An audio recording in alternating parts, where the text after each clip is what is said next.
Several months had passed since her husband's death, but Jen was inconsolable. But when she once again came to her husband's grave, she was dumbfounded with horror. She realized that her husband had a secret that would outlive him for a long time.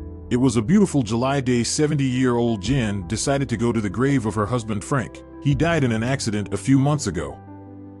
Jen still hasn't been able to come to terms with the loss. They never had children, and with his death, she died like a part of herself. Jen went to the flower shop that day and bought the most beautiful flowers she could find. Frank has always liked red and yellow hydrangeas, but only she knew about it. These were Frank's mother's favorite flowers. After buying flowers, Jen came to the cemetery and went to the beautiful headstone under which her husband was buried. Very soon she learns that her whole life with Frank was not what she thought. Frank was not particularly fond of talking about his mother, and these flowers symbolized the connection that was between them. He always said that he could only talk about his mother with his wife. Only Jen knew how much these flowers meant to him. Frank's tombstone appeared in the distance, but coming up to him, Jen suddenly noticed that there were already flowers on the grave. When she saw what kind of flowers they were, she was already shaking. She couldn't believe her eyes. They were red and yellow hydrangeas. Jen, amazed, sat down next to the grave and began to think. Frank didn't have a family of his own. His parents died when he was 5 years old. Then he closed in on himself and did not let anyone into his shell. I didn't want to be friends with anyone. At his funeral, except for his wife, there were only 3 people, and all were workers of the cemetery. So who could buy him these flowers? Looking around, Jen noticed something strange. There was a camera in the corner of the fence, and it was pointed directly at it. Maybe she captured who brought the flowers. Jen went to the worker who was cleaning the fallen leaves.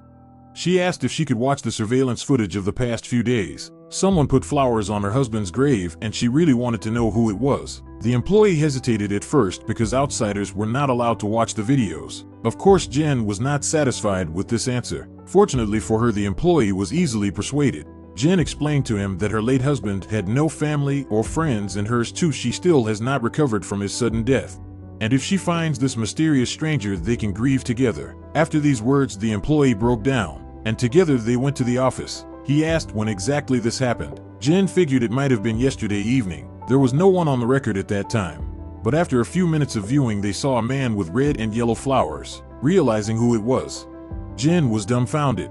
It was a woman about her age. A staff member asked Jen if she knew her, but no, Jen had never seen her before. She stood at the grave for about 5 minutes and left. Fortunately, several cameras were working in the cemetery, and the employee turned on the image from another. There, a mysterious stranger was seen getting into the van. When he pulled out of the parking lot, Jen was able to read the writing on his side. It said, "Basemore's Printing House."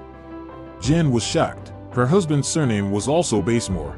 Arriving home, Jen decided to visit this same printing house of Basemore. She searched the internet and found out that it was about a 100 kilometers drive from her house. She got into the car and drove off. On the way, she wondered who this woman could be. Was her husband cheating on her with her? No, it was imperative to get to the bottom of the truth. After a couple of hours of driving, she arrived in Lincoln. I made a route to that company.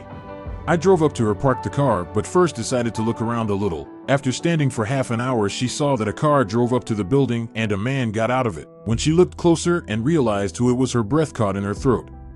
Jen was completely shocked and bewildered. At first, she simply refused to believe her eyes. After all, she had recently buried her husband. She began to cry.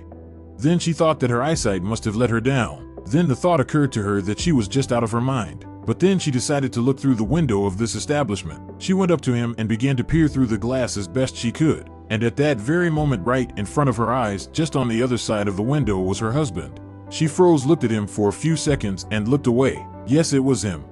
She got so excited that she ran back to the car, got in, and drove off at full speed. As she drove away, she saw in the rearview mirror that her husband had run out and watched her go. She drove 30 kilometers and realized that she could no longer drive. She was so shocked by everything that had happened. She stopped at the side of the road and began to sob. What is it? How is this possible?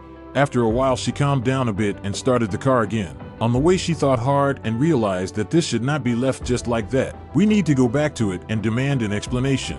Arriving home, she poured herself some wine, hoping to calm herself. She remembered the day her husband died in a car accident. Yes, there was a funeral.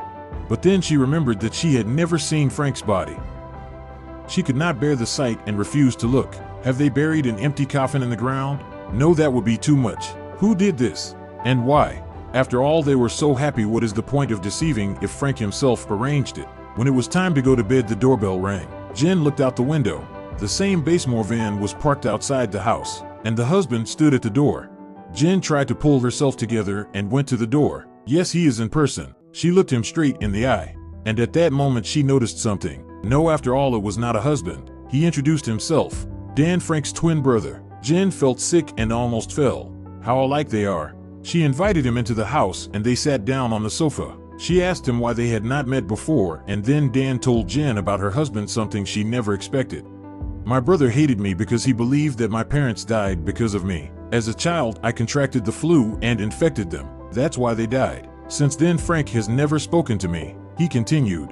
I asked my wife to put these flowers on his grave because I loved him anyway.